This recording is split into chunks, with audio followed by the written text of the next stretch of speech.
দখল দূষণে ব্রাহ্মণবাড়িয়া জেলার প্রায় ৬৮টি খালের অস্তিত্ব এখন বিলীন হবার পথে। প্রায় ৫ কিলোমিটার দীর্ঘ ঐতিহ্যবাহী টাউন খালসহ বেশিরভাগ খালই পরিণত হয়েছে মৃতপ্রায় সরু নালায়।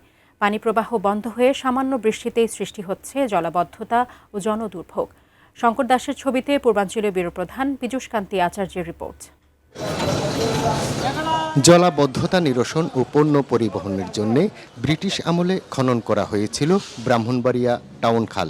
প্রায় ৫ কিলোমিটার দীর্ঘ খালটি দুদিকেই তিতাস নদীতে মিশেছে।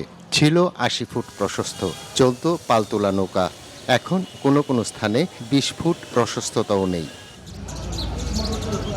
ঐতিহ্যবাহী টাউন খাল ছাড়াও বেহাল অবস্থা পৌর শহরের পাটগুদাম খাল, শ্মশানঘাট খালেরও।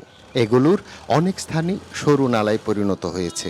আমি বুঝি নির্মাণের শিল্প, সালাম স্টিল বোঝে ডিউরেবিলিটি। সালাম স্টিল, মোস্ট ডিউরেবল স্টিল। কোথাও গড়ে উঠেছে অবৈধ দোকানপাট, কোথাও বসতঘর, আবার কোথাও ফেলা হচ্ছে ময়লা আবর্জনা। বেদখল হচ্ছে, খালে ময়লা আবর্জনা হচ্ছে। খালটাকে একবারে নাজেহাল অবস্থা বানায় দিছে। শহরের বাইরে বিজয়নগরের বেমালিয়া খাল, আশুগঞ্জের দগুরিসার খাল, ভবানীপুর খাল, সরাইলের নীলবিল সহ অন্তত ১৫টি খালের বিভিন্ন স্থানে কচুরিপানা আর পলিতে ভরাট হয়ে গেছে। পানি প্রবাহ প্রায় বন্ধ। এতে বাড়ছে মশা ও রোগ জীবাণুর বিস্তার। শুধু এগুলোই নয়, অযত্ন আর অবহেলায় জেলার খালগুলো মৃতপ্রায়। প্রধানমন্ত্রী তারেক রহমানের খাল খননের ঘোষণায় আশার আলো দেখছেন সাধারণ মানুষ। হালদায় পাকিস্তানের মধ্যে এটা সম্প্রসারণ ছিল, এটা নৌকা চলতো। হালদার নৌকা চলাচল করবো দূরের কথা, গাছপালা ওইটা অবস্থা সিরিয়াস খারাপ। ৬৮ খালের তালিকা করেছে জেলা প্রশাসন।